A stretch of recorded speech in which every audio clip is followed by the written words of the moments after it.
Muy buenas tardes a todos. Good evening, good morning, good afternoon, whatever you are. Thank you very much for joining us today. So I just want to welcome Livingston Armytage, a Subud member from Australia. So if you can just clap your hands, I know that he won't be able to hear because our microphones will be muted. But if we can show him how happy we are to having him here with us. Thank you very much, dear Livingston. Without further ado, let's welcome our special guest for today, Livingston Armytage, like I said, from Sydney, Australia. Thank you, Livingston, for being here with us today. As many of you perhaps know, some of you perhaps don't know about this, but the Passport Network sessions are a series that we created specifically we created a platform for our projects, the projects that belong to our network. So they're able to, just showcase their projects and, just people can ask them questions, know what are they doing and, that kind of things. But today and some of the other days, we're planning to have special guests like today for people that have contributed significantly to Susila Dharma. And one of these people is Livingston. Livingston is a Subud member. He joined Subud when he was at the university. His parents were also Subud members, which is, quite a tradition in the family, right? He has practiced the Larahan for his whole life. And he says that he cannot imagine his life or he could not survive without it. It's very profound. He has practiced the law for the first 10 years of his career. Then he moved into reforming justice systems and law courts to deliver better justice.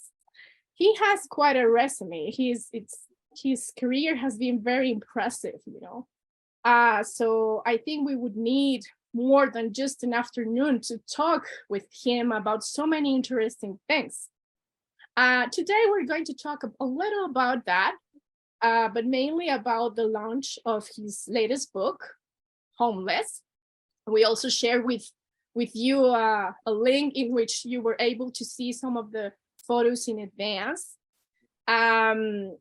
Also, another important thing from Livingston is that he has worked in more than 50 countries around the world, which is quite impressive. But he said that it was some such, but we're pretty sure that it's more than 50 countries. So welcome, Livingston. Thank you very much for being with us today, as we said before. So the first question that we would like to ask you today is about your involvement with Susila Dharma. So if you don't mind, could you let us know how your first approach with Susila Dharma was? Thank you. And thank you so much, Margarita, for organizing this, and also Hamida. And it's lovely to see a number of friends like Kumari in the audience. It's been a long time since we've met, and this is a lovely opportunity for me to meet with you. So as Margarita explained, I've been I'm a Subud child. And so SDIA and the welfare arm of Subud has always been a very central part of my life and also my understanding of what it's to be a Subud member. Welfare and enterprises has always been at the heart of this. My wife and I have been contributing as long as I can remember to the $1 a day program. And while this is a terribly simple program, it's always amazed me that such a small amount, when brought together, can create such big things. And in many ways, I think simple is good, that it's been a really enduring program that has continuing benefits and has affected the way that I see not just my membership in Subud, but also just how I want to behave as a person. And why I say that is because I think it's this sort of an influence that's inspired some of the welfare work that my wife and I do. As Margarita's explained, I've worked in many countries around the world, and usually in countries that tourists don't fly to. So they're usually in need of a great deal of assistance, and they're often incredibly poor. And it's a day-to-day experience that in these countries, you can't help passing people who are desperately poor and are obviously begging on the streets. And as I'm sure we all do, some of those situations I would give, and some of those situations I wouldn't give. But almost all of those situations would make me feel uncomfortable. And I would sometimes feel like I needed to hurry on. I would sometimes feel like I wanted to avert my eyes. I would sometimes feel that I needed to sort of be busy doing something else. And that troubled me. Anyway, that was just part of my work experience. But when I was back in Sydney during COVID and was grounded, I realized that I was having the same experience when I would walk around my own town, which is very fortunate. It's not somewhere that's poor. I mean, Australia is a very prosperous country, and we're really lucky to live in such a prosperous, lovely country. But even in my country, there's a great deal of poverty, and often it is very, very in our faces. And the most obvious example is with the homeless. And I would find when I was walking, particularly around the city, that I'd often encounter this same experience of needing to make a choice. Do I give money or don't I give money? And that choice used to make me feel uncomfortable. And that troubled me. And in any event, I'm getting ahead a bit of it. But what it inspired my wife and I to do is to start a small charity where we are funding the education of little girls. And it's particularly little girls because in our experience and our understanding, it's little girls who are most disadvantaged, who have the lowest literacy rates, the lowest schooling, and so on. And so far, we've put through, I don't know, maybe half a dozen or a dozen little girls, not just given them school, but some of them university education, and they're now getting into, the miracle of having a professional life. So I just wanted to say that at the foundation of this work is the work and the example, the inspiring work and example of SDIA. And I just wanted to put that out there right at the front.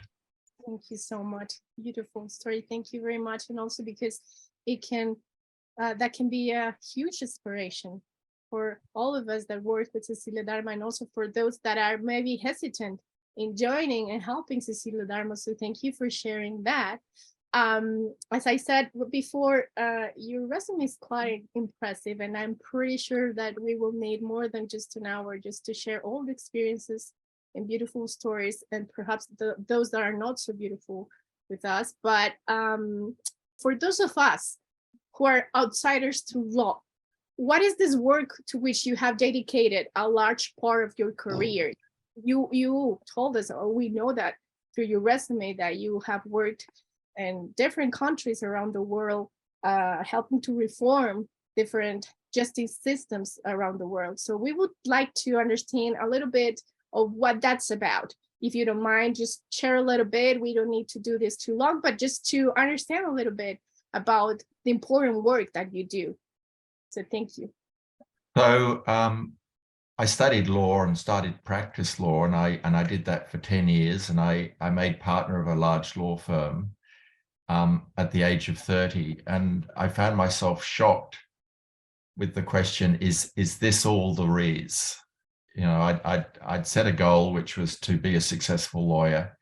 And when I attained that goal, very much with the help of the Ladihan, I should add, I found that it was kind of surprisingly empty, that I'd studied law for some other purpose than just help large corporations to make more money or to defend the money they had.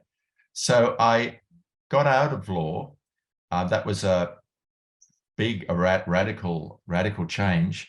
But after some years of searching, I found my path, and that was working in programs that operate in the sort of poor countries that I was describing to improve their justice systems. And the reason that I did this was that when I boiled down the reasons for wanting to be a lawyer, I understood that really I was driven by a wish to make the world a fairer place. Now, there's a lot of inequality in the world, but it seemed to me that it might be possible to make some difference to making it a bit more equal. And I do that by working with the courts to administer justice better. So when people are needy and they need the help of the law courts to protect them from injustice, then that protection will be more forthcoming. So that's what I have spent the rest of my career doing. And I feel grateful that I have a sense of vocation for doing it.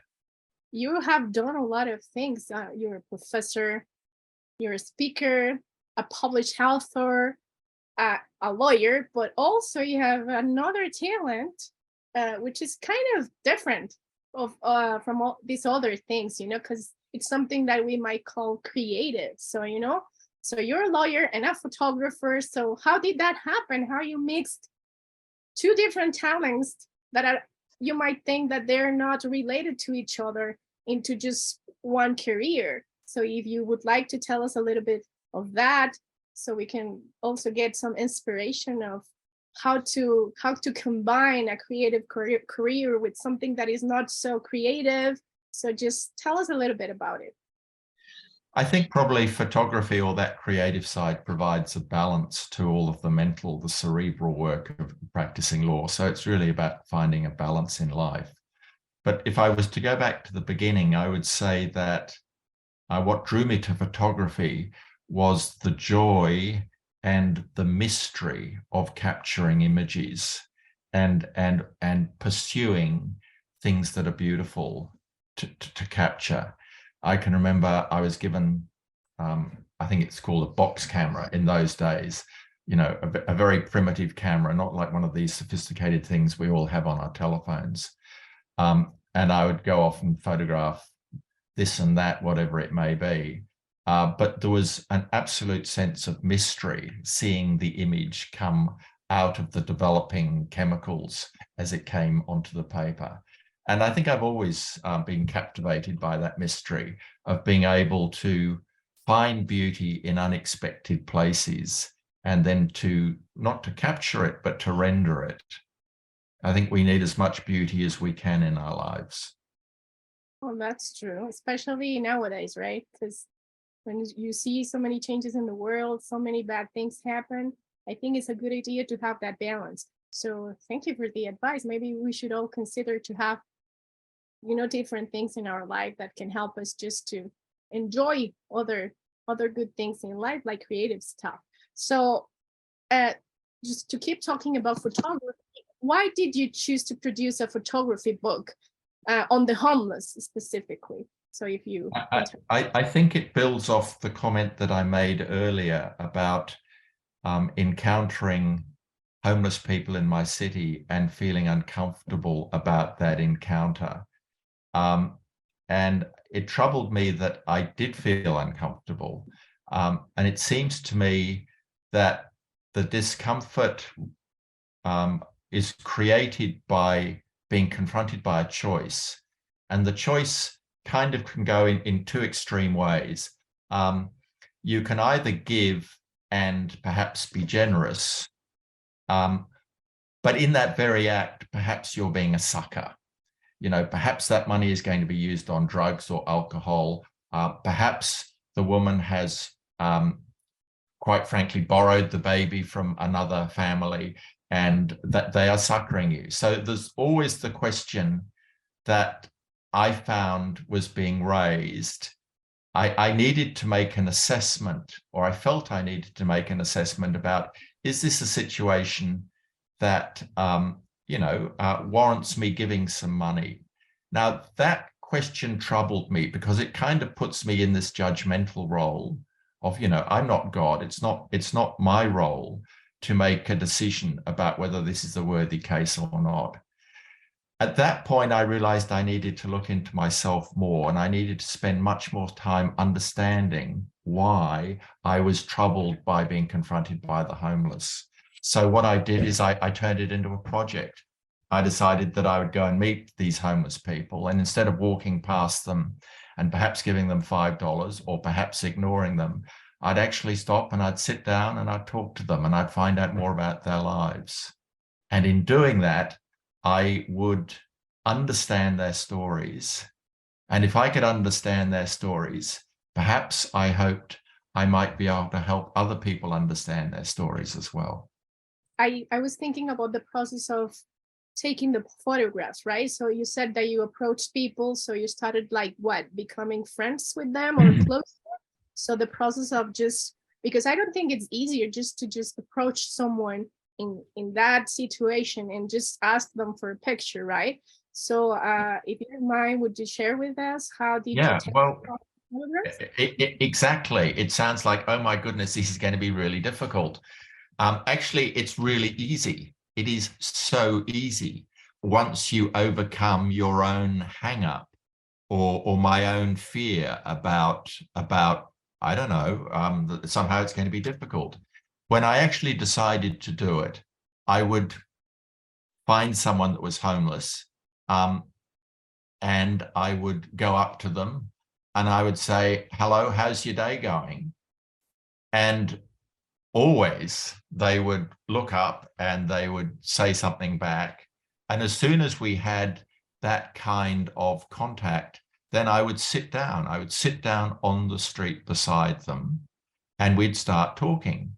And every person has a story. Every person has a story to tell. And the story that I heard from almost all of them is that here I am, the homeless person, sitting in the middle of the city, and everyone treats me as though I'm invisible. No one looks at me. Everyone walks past. Everyone ignores me. And those people that don't ignore me look at me, and often they look at me with a really critical look, like I'm a failure or a dropout. This is what they told me. And it wasn't just one person. It was basically all of them, that they were either feeling invisible and ignored in plain sight, or they were felt judged and found defective by many people, not all people, but many people. So I thought that's interesting because I have to admit that that could have been me sometimes, you know, as I walk past and you see someone, you think, oh, you know, this person's going to spend it all on drugs, or this person's going to drink it all, or, you know, that I had been critical. So I realized that I needed to go further into this. So with some encouragement from my wife, Miyako, she didn't kick me out of our house, but she said, you need to understand what's happening better. And I realized I did. So I went off and I slept on the street. Now, this is called rough sleeping. I got some possessions and very few, you know, just a bit of a sleeping mat and things, and no money. And I left my telephone behind and took my watch off and everything and went onto the street. And I experienced it myself. And after that, I found that it was very hard. This is not something that a person would volunteer to do. This is something that you only do if you have no choice. You are destitute. You are without any other options. Now, of course, once I got to that point, my understanding about the whole situation was already becoming profoundly changed. I did it for one night, and then I did a lot of photographic shoots at night, and I'd spent quite a lot of time filming this collection at night. So, for example, I discovered what I call the night trains, which you may or may not know about. But homeless people in our city, they're on the street through the day, but what they do is they go to the train station at night, and they get on the train that goes out to the distant suburbs. And they do that so they can sleep in the shelter of the train. And then when the train comes, and they do that at midnight, and then the train goes out and goes, you know, somewhere far out and stops at about 3 o'clock. And then at about 4 o'clock, it comes back in. So in that way, they would sleep on the trains going out and then coming back in with some shelter and some warmth. So I discovered this whole life, which I didn't know existed. And that's what so many of these people do. And they have many other solutions. You know, they have to be very inventive to survive in such a destitute environment. For those of us that live in let's say countries in development, like South America and some other countries, we wouldn't imagine that a country like like Australia, you would see things like that, right? So I don't know. I think you can just imagine. I know that you've been here in South America in a couple of countries, but as we can see, there's poor and homeless people everywhere, right? It doesn't matter if the country is rich or not. You can see people that actually have all these needs, right? So I would love to know, what did you learn from creating this book? I really learned two things. The first thing was that I understood that this could be me. When I listened to the story of these people, I heard that they came from such diverse backgrounds. They could be anyone. There were people with PhDs. There were people that were chief executives of organizations, people that had been senior public servants, people that had been mothers in the middle of large, loving families, people of all sorts. And I can remember one particular lady telling me that 10 years ago, she could not have imagined being in this position. You know, she had a lovely 3-story house and she had a husband and 3 or 4 kids, and everything was just fine in her life. And what I discovered, I think, is that there are many causes to homelessness, but right at the heart of it, it's one knock too many can shatter a life's equilibrium. You know, you can possibly have a divorce and then you get retrenched, something like that. Those two events, the second event can knock you off your balance and you'll literally be on the street. And if you are on the street like that and you don't have a good family network or friend network, you may then get stuck in this vicious cycle of staying on the street because it's difficult to get off once you're there. It's possible, but it's difficult. I can't imagine. And I think drugs also influence this a lot, right? Well, I wanted to say it's my belief that drugs are not the cause. I don't believe that from what I've seen. I believe that drugs may be a symptom of desperation. I think that if you are in despair and you want to dull the pain, you might spend whatever money you've got on drugs. But I don't think it's drugs that drive you to the street. I think it may be drugs that relieves your feelings when you're on them. I mean, I've spoken to a lot of homeless people and that's what they've told me, but of course, maybe other experiences. The other lesson that I wanted to share was that I realized that I needed to suspend my judgment, that's God's role to judge. It's not my role. So when I see someone on the street now, I will usually stop and talk to them and help them if I can.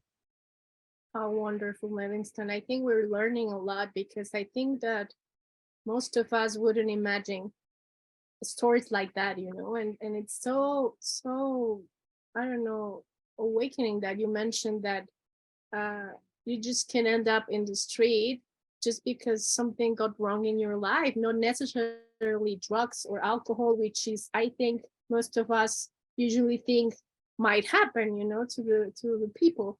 There's a whole lot of drivers. It could be psychosis. You are born with some mental or emotional imbalance. So it could just be a mental or an emotional condition that will make you really unable to cope with society. It may be physical injury.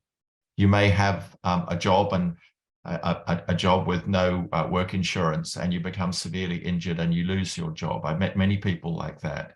It may be that you're retrenched. You lose your job.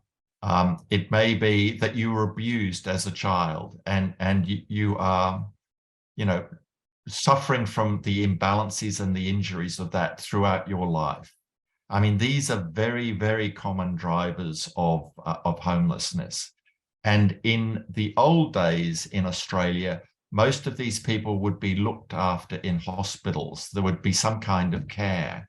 But these days, governments seem to think that it's not their responsibility, at least in my country. And governments have become more mean-spirited, at least in my country. And they basically put these people on the streets.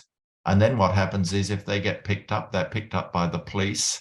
And instead of spending a night in a hospital, they spend a night in a prison cell, which is not a good look either. Obviously, we're as a society, we're not solving things. We're making everything worse. I think you're making us also aware that how can the world could change with just a little compassion and not judgment, right? So you never know what is really happening. So I think this is a very interesting interview for that reason. Now I have another question that will be also related to the book and the process of creating it. So why did you publish these pictures as a book, and what would you like to the reader to do with it? I published the book.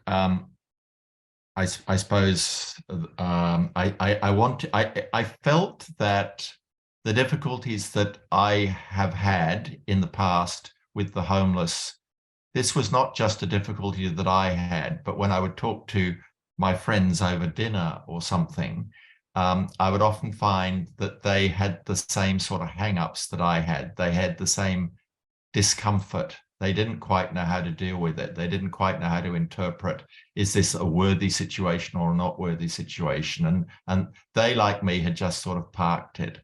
And so I thought that if I could tell my story and talk about my little learning journey with photographing the homeless, this might be of some relevance, of some use to other people. And so that was the reason that I did that. Oh, I see. Thank you very much. So now maybe we can just you can just give us a little tour and show us some photographs, and maybe you can guide us through and tell us a little bit more about the process of creating the book. So if you don't mind, you could share with us the presentation that you have for Sure. today with your beautiful Well, pictures. So okay, can you see the word homeless? yes, we do. Okay, Thank all right. So, okay. So this is the name of the book, and I call it Hidden in Plain Sight because here they are being ignored by most passers-by as they walk past them in the middle of the city. Okay, here we go. So this first image is important for me because this is a photograph of my friend and mentor, Scott. And I'll let you just study the picture for a bit and just read what is at the bottom. I found that I learned a lot from each of the people that I photographed. And what I did is I put a little description, which is an actual quote. And this one is from Scott. Now, Scott was very, very helpful for me. He told me about his life sleeping rough and the hardships and the consolations of being homeless. He was a remarkably uncomplaining, humble man. And his story was that he was what we call a day laborer. So he would work as a brickies assistant on a building site until he got severe varicose veins in his leg. He had to be operated on, and he lost his job because that need required manual strength. And as a result of that, he was sleeping rough on the street where I met him for 9 months.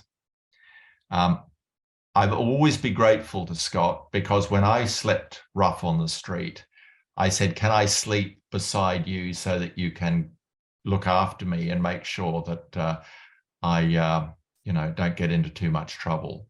And he was very generous in doing that.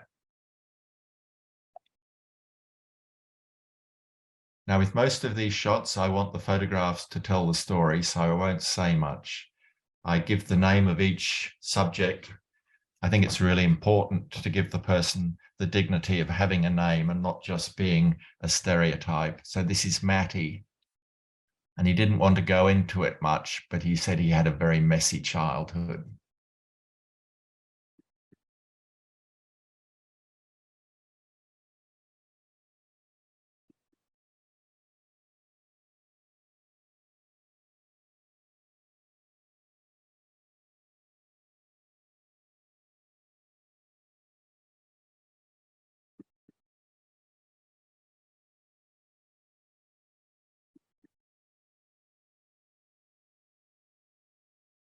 This for me is an important image because it captures that millisecond when I believe each of us, when we are passing by a homeless person, has the decision to either acknowledge their existence and to stop and to offer help, or just offer company, a human touch, or to keep walking.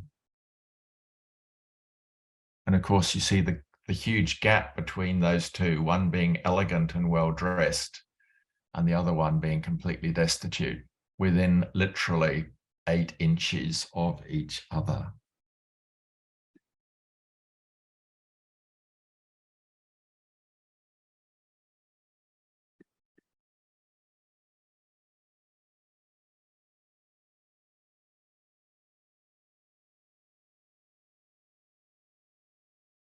This is another important image for me because I must acknowledge that too often I've been that slick-looking dude in the suit walking past, looking the other way, busily into my mobile phone, choosing not to see. Now I understand that the reason why this man and I would often do that is because I realize that when I walk past a homeless person, they're confronting me with things that I don't want to see. And those things are both in myself and also in my society.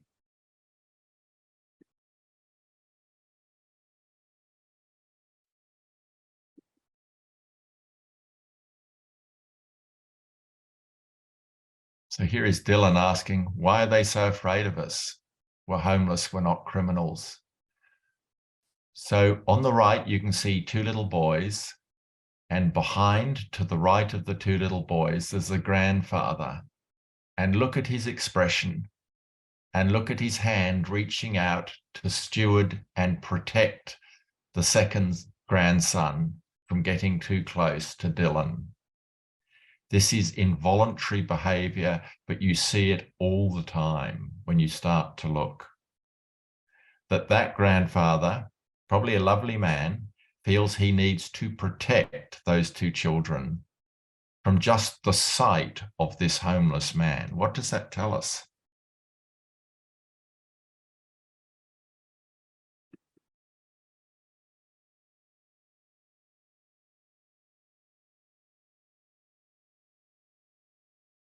So Hermes, as I suppose we all know, is a very flash upmarket brand of, I don't know, jewelry and clothes. This young lady has just come out of there.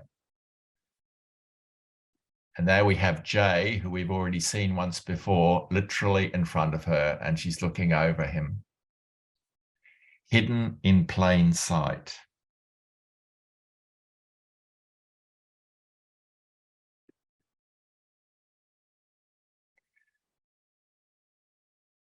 This is a shot that I took when I was sitting on the street.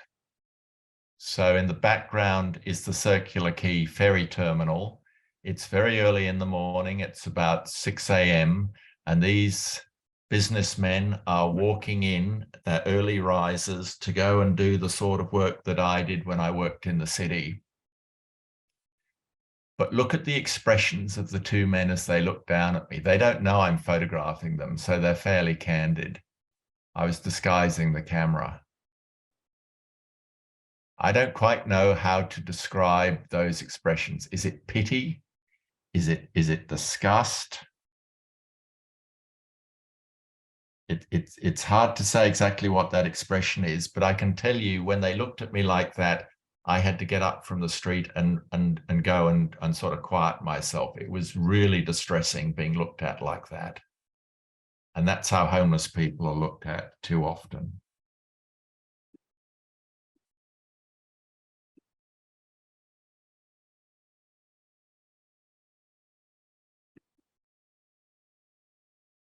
Here's Sharon, and this isn't actually her real name. I used a different name for her to protect her privacy. But what she inherited from her dad was the heroin habit. She's had it ever since she was a little girl. And she gets off it periodically and goes back on it. And it's probably something that's going to haunt her life, her father's legacy, for the rest of her life.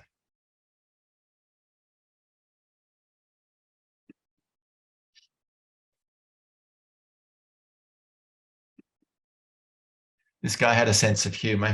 He called himself King David, a lovely guy. And what I wanted to do in this and all the photographs is to show these people with integrity. I wanted to portray all of the subjects in this collection in a way that restores their identity by giving them their name, portraying them with dignity, and also giving them back their voice so they're no longer dumb and mute.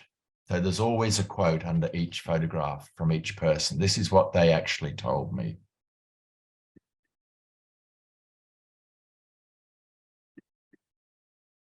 And this is Chris. Chris had a pretty fun attitude as well. I'll let you read the story. But why I give some of these stories is to illustrate that each person has their own story, and that when we bother to stop and listen to their story, it's actually enriching for us. We learn something about them. We learn something about our society. We learn something about life, provided that we stop and bother to listen.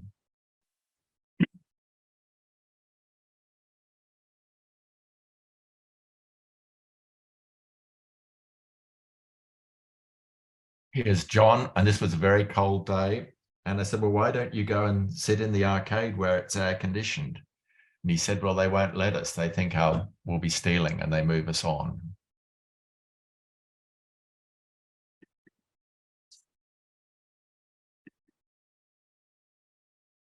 Here's Danny, who had the misfortune of a serious car accident, becoming addicted to morphine on the painkillers he was poorly prescribed.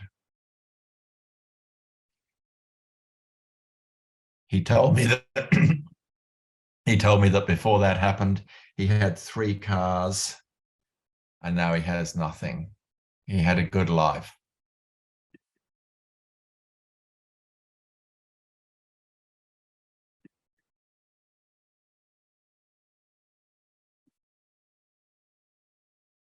This is Ross.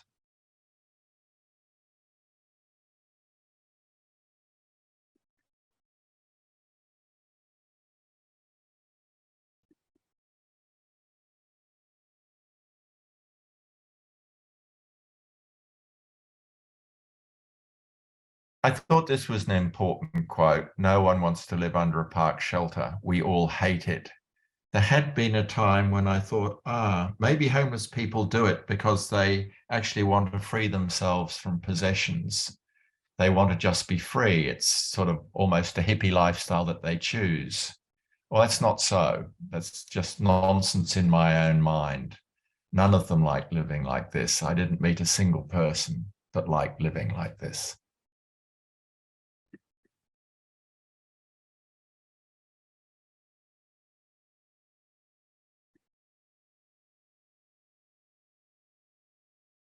A lot of homeless people you will see have dogs. Sometimes they have a pet. It's often a dog. I met one man that had a pet rat.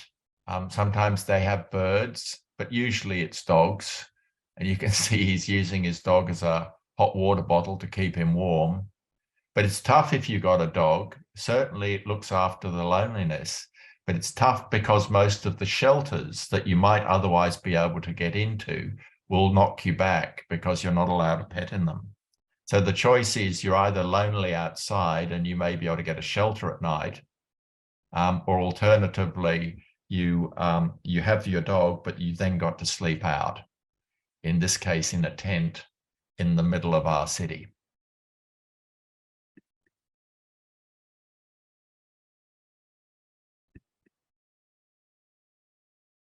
And that's precisely the case with this Jay. This is another Jay. The wall behind is a major hostel, the Matthew Talbot, to which I dedicate all of the royalties from this book. They do a marvelous job, but one of their rules is no pets. So Jay had to sleep outside with the dog. It's a tough decision.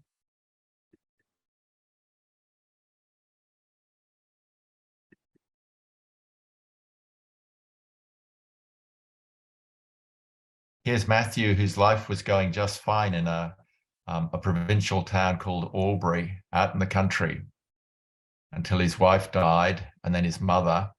And the medical bills sucked up. He had to sell his apartment, and here he is. Just like that. It all happened in a year. Everything gone. His wife, his mother, and his apartment. But the beauty of this photograph is that it does show there are many moments of compassion. One of the things that I found very uplifting about this project was witnessing not just the people walking past, but witnessing how often people stopped and gave something. And I should say that when I was on the street, after just 2 or 3 hours on the street, I was in a completely different mindset. I felt completely isolated, disempowered, lonely, and forlorn. I mean, it was astonishing how quickly I felt those things. And I was sitting there glumly looking at the pavement in front of me. And then wordlessly, a woman's hand came down and put $5 into my cup. And I couldn't even thank her. She'd moved on. But I was choking with just the gratitude of it. It was astonishing. And it still affects me. That when a human does reach out and does touch another in these situations, the spirit that goes with that restores the life force. It's a remarkable experience. It's like all the lights came back on inside. There are many acts of compassion. So here's Ben with his dog. And he told me, frankly, that he'd top himself if he didn't have the dog. And I have to tell you, it's not a pretty dog, but it's still the dog he loves. And that makes all the difference to him and their companions. And it's lovely when you see sights like this. The woman stopped and gave him some money and the dog a pat. Lovely moment.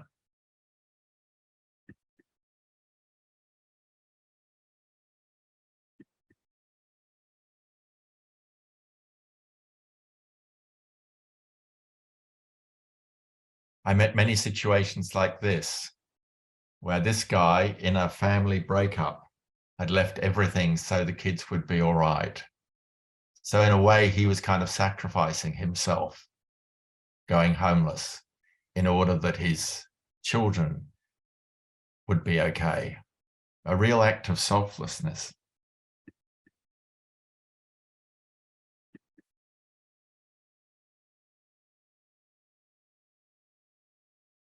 Some of the stories just tear your heart. The thought of your own child thinking you're a loser just because you're retrenched is an awful prospect.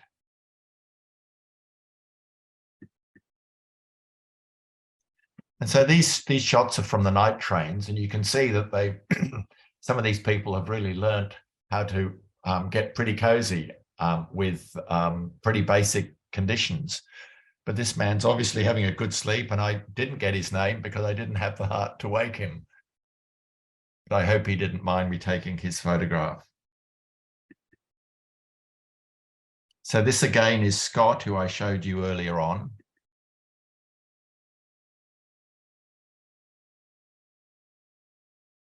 That's his home.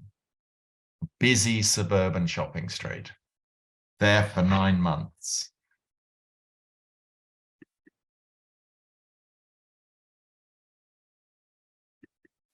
And this lady is Roslyn, who is Scott's partner. She used to work in a bank until they restructured.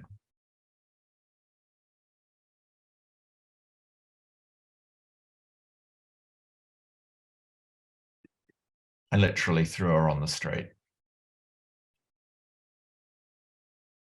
So here they are together, a lovely couple you wouldn't normally associate with homelessness, but they have to live their lives like the rest of us. It's very much in public.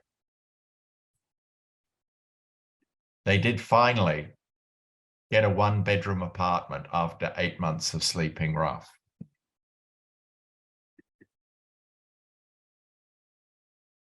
But this takes me back to the shot of Matty, who you'll remember right at the beginning was sleeping in this same doorway. I went back months later, and this doorway for me captured the memory of Matty, just as many of the other places were still pervaded by the memories of the people that I'd photographed them in. But they're no longer there. And it left the question for me, it's a haunting question, what's happened to them? Where have they gone? Have they, like Scott and Rosalind, been fortunate in getting a 1-bedroom apartment? Or have they, to use a euphemism, over-medicated? And I just don't know the answer. But what I did to try and find out is that when the book was published, I went back and I tried to find them all in order to give them a copy of their own photograph in the book. And I'm delighted to say that I have found at least a couple of them. So there on the left is Danny with one of his very rare smiles. Danny is not given to doing a lot of smiling, but he did smile for me, which I was really pleased with. And on the right is Scott.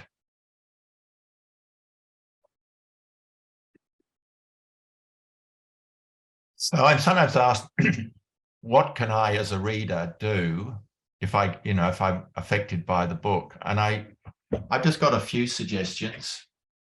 Take a moment, say hello. Reach out, just sit down, have a talk. You're not going to catch a disease from them. I would make a point with anyone that I engage with. At a certain point, I would reach out and touch them to show them that I did not believe they had leprosy. I would just touch their hand or their elbow or their knee or something appropriate to restore human contact. I thought that was a really important thing. And I also thought it was really important not to have this engagement, me standing up, but for me to come down to their level so that I wasn't looking down. I was at their level, eye to eye, knee to knee, just talking to them as one equal to another. Maybe give them a coffee, maybe give them lunch, $5, it doesn't cost much. They're not actually after the money. What they really want most of the time is company. They just want to be seen. And of course, if you want, you can give money to some of the organizations like the shelters, the homes that look after these people and do incredibly worthy work that the government should be doing, but no longer does. And I'm doing that with the Matthew Talbot, with this book, the Matthew Talbot Shelter. And of course, just let your friends know, start a conversation. I think you'll find it's an interesting conversation. It's a conversation that will affect you, and by sharing it to others, it may affect them. Who knows? So here's the book. All of the proceeds go to the Matthew Talbot Shelter for Homeless Men. It's published by Chatwin Books in the US, and I've got their website there. But I mean, if you are interested, you can just Google chatwinbooks.com. And that, my friends, brothers and sisters, is the presentation. So I'll stop sharing. Thank you very much. I think you might thought that no one had anything to say, but it's quite the contrary. I think we were all kind of shocked. You left us without words. Right now, I don't want to keep saying too much because I want to give our audience the opportunity to ask questions, to make any comments. I want to open the mics for our audience so they can also interact with you. We have a question in the chat. I don't know if Halima, would you like to ask Livingston directly? Would you like us to read it? Because your question was one of the first ones that we had in the chat, or if anyone else can just go I will ahead. talk. Okay, thank you. Yeah, I will talk. I was mistaken when I tuned into Livingston's presentation, thinking it was about his work in the courts. And I thought, well, I'd really like to hear a little bit about that. But this was so thrilling, what Livingston has done and its impact on me just looking at that. So I just want to say thank you, Livingston, and it's a really superb job. I Thank think you. I think it means we have to have Livingston back for another presentation. I do, on the thank work, you. because Yes. I believe Livingston, there's first of all, I want to say, oh my goodness, thank you for your courage and your compassion. It really brings tears to my eyes, Yeah. because I think it touches feelings that we've all had, and this feeling of powerlessness when we are facing this situation. Because we know, for example, in Canada, that most of the reasons for being in the street are related to undiagnosed or untreated mental health issues that our health system should be addressing, but it's not. And these issues are probably exacerbated by the fact that you're homeless, because you have this negative you're being looked at as you say, as a person who is not worthy of kindness and respect. Yes. Yes. So I really think that this is very courageous. And really, I think the question is, what do we do? Because it is a failure of the system. It's a failure of human rights. It's a failure of respect for people's basic dignity, that our countries are not able, even the wealthiest countries are not able to look after people properly. Not willing. Yeah. Perhaps Hamida, I can just answer that by saying it's like a sort of a small plant that's growing this project, because when I talk to other people, it touches them and then they want to do something about it as well. It sort of brings to life something. And so we've been working in Australia with an NGO that some of you may have heard of, called Dharma Care. It's up on the north coast, Dharma Care. And Dharma Care has now a homeless project and is devoting some of its resources to looking at helping homeless people in its area. And I know that Dharma Care, I think Dharma Care is reaching out to SDIA to have some kind of an umbrella arrangement. But I mean, that's an outgrowth from this project. And, it may be that SDIA could, start to engage in this initiative, because it's so simple. You don't have to go somewhere else. It's happening in your own city. That's the point. It's not somewhere else. It's here, wherever here is. And so we don't really have any reason to not engage if we choose to. Hammond, please go ahead. Yeah, hi.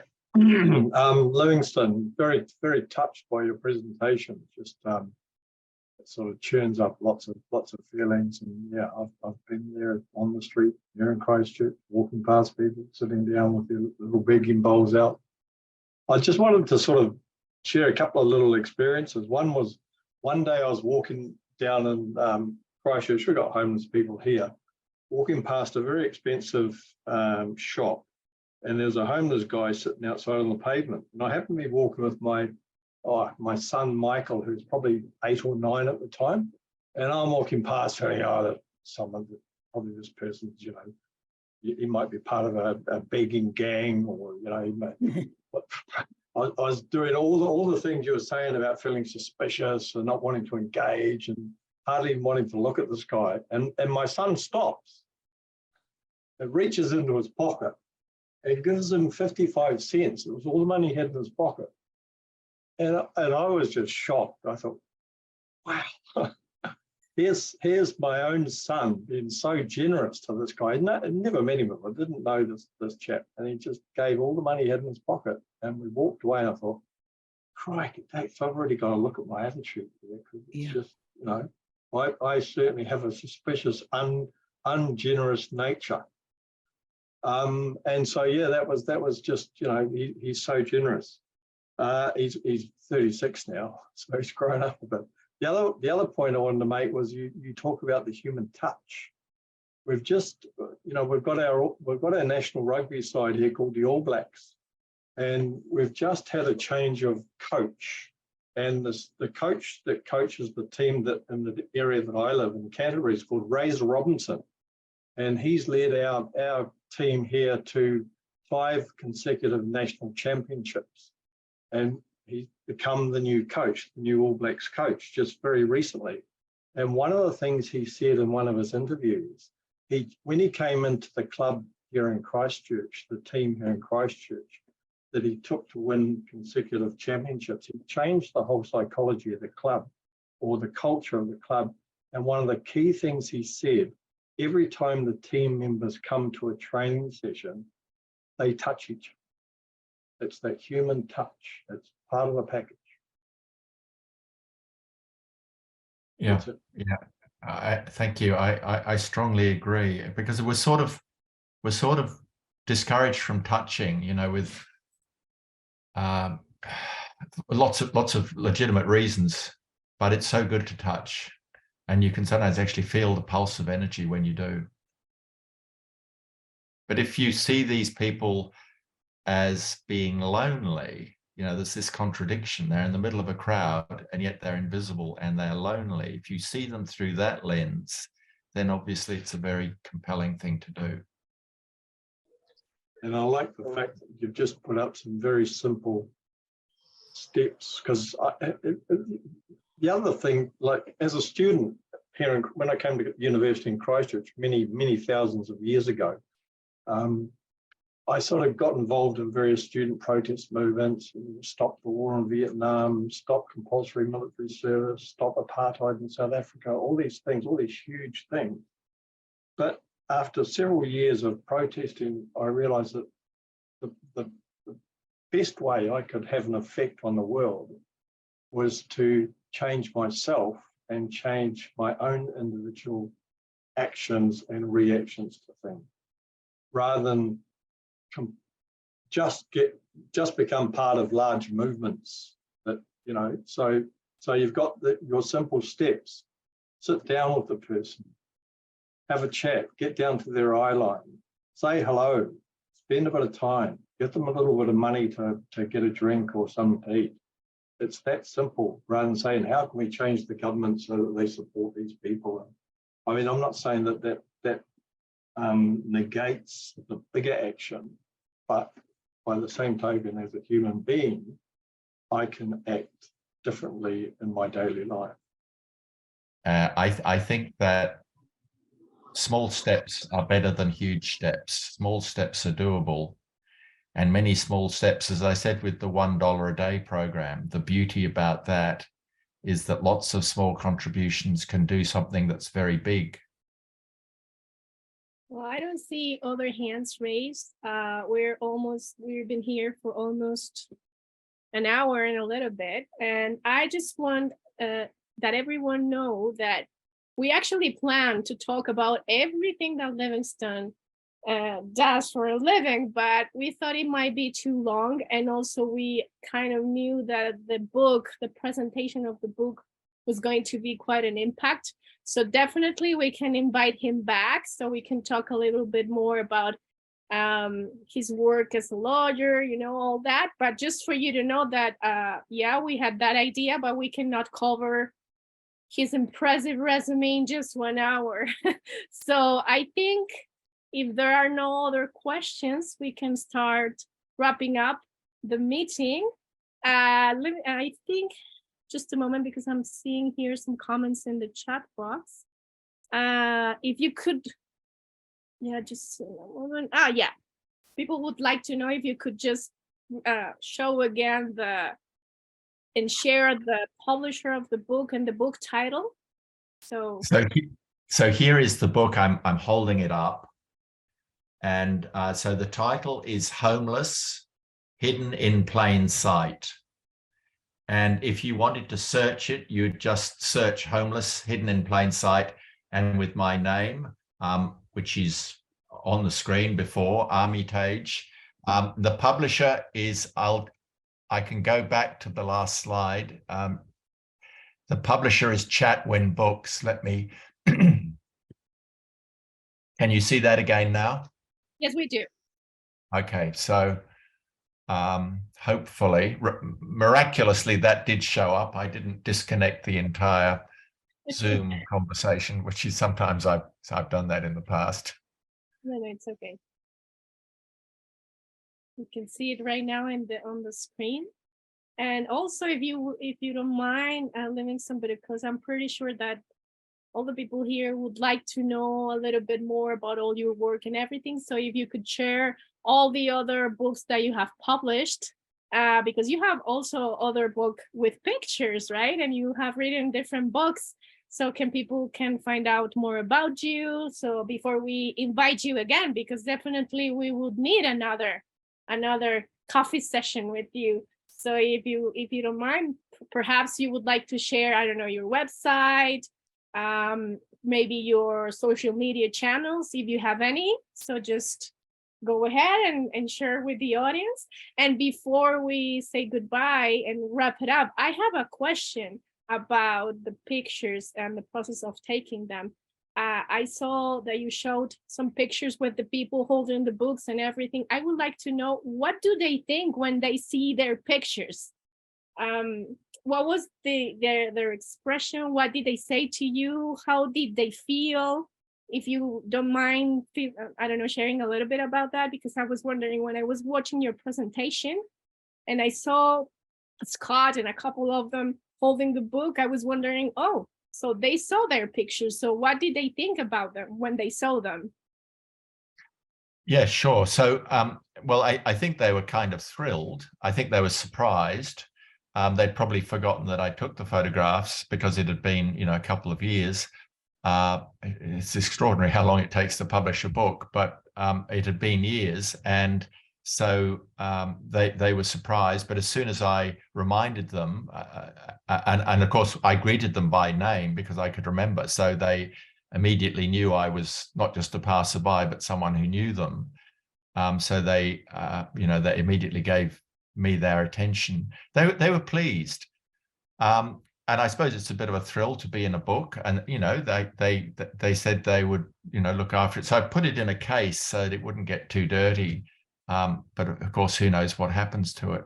I just wanted to say that the returning the image to the subject was I discovered at the end of the exercise it was a really important way of finishing the whole thing, because it's like they had been generous in letting me photograph them and trusting me that I wouldn't sort of be voyeuristic or sensational, that I would treat their image with respect. They trusted me, and so of course they were pleased that I hadn't mistreated that trust.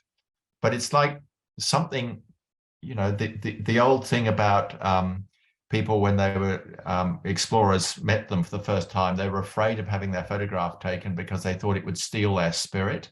There's sort of something in that notion of capturing the spirit of someone. And it was important for me ethically to return their spirit to them, symbolically, because that's where it belonged. And I just wanted to say there are other ethical dimensions to this. It was really important that I got their permission, and obviously I did, because otherwise they wouldn't have given the eye contact that they clearly did. But it was important that I didn't abuse them further by stealing their photograph, taking it when they were not wanting to be photographed. And a lot of these people were initially very suspicious. Why do you want to photograph me? And they were giving me the look of death, like they do not want, I was somehow threatening to them. But when they listened to my story, I listened to their story. And when they listened to my story and my explanation that I wanted to tell their story, with integrity, there was only one person that said, no, I don't want you to photograph me. And this was a young woman, and there were sexual protection issues. She didn't want any prospect of someone knowing where she was. That was the only time someone said no, and of course, for obvious reasons. So, you know, it was a lovely experience from that point of view, treating them in a way that they were happy to be engaged with. And I wanted to reciprocate by giving them back their image at the end. This is the other book that, in fact, was launched at the last World Congress. And there was a presentation on it. And this one is called Unseen Faces, Unheard Voices. And it's really the story of all the marginalized poor people that I met and worked with when I was in the 50 countries. And this woman, I think, she's a Kutchi, an itinerant Kutchi tribeswoman who roams the plains of Afghanistan through to Pakistan for the most part, with her family and with many, many goats. But she was actually displaced by the war in Afghanistan. But as you said, how can you combine a beautiful story with something that's ugly or something that's difficult, like being dispossessed or a refugee or homeless? And it's something the photographer has to cope with, because if we don't present a beautiful image, we won't want to look at it. So I need, as a photographer, you wanted tips in photographing, I know. As a photographer, if you can find something that is captivating for the eye, that feeds the soul because it is visually interesting, then you'll want to know this woman's story. And if you want to know her story, you'll find it in this other book. And this book is by IBC Publishers, and they're in Japan. It's called Unseen Faces, Unheard Voices, Portraits of Injustice. So you can see I'm sort of on this injustice thing, which is a major theme in my life, all about fairness. So I hope, are there any other questions? I don't see any others on the chat. Just praises for you and thank yous. I can read them to you, or you just can read them. People are, I mean, our audience is very astonished and happy to having you here. So thank you very much. We just don't want to keep you here too much longer, because we know that also you would have probably things to do and stuff. I'm pretty sure that we will have to invite you back. So I don't know if you can see the comments, or I can read them to you. No, that's fine. I can read them. Thank you. And thank you all for being so attentive and so kind and generous with your comments. It's humbling, and it's been a real, actually, I was a bit nervous, as you said, Margarita, but it's been lovely to meet you all and to meet some of my old friends again. And I look forward to doing so again, hopefully at the next World Congress, when it finally happens, not so far away. Yeah, it's the time flies. So I think in just in a glimpse of an eye, we will be there in Indonesia, God Almighty. So Inshallah. it's been a total pleasure. Thank you so much. I'm pretty sure not only for me, but for everyone. For sure, we will invite you again. Thank you so much. And I hope to see you again pretty soon, before the Congress, actually. And to all to you and to all audience too, I would like to say that you can go to our website, and also if you want to keep the information of our next sessions and interviews and all the information we have from Susila Dharma, you just have to go to our website.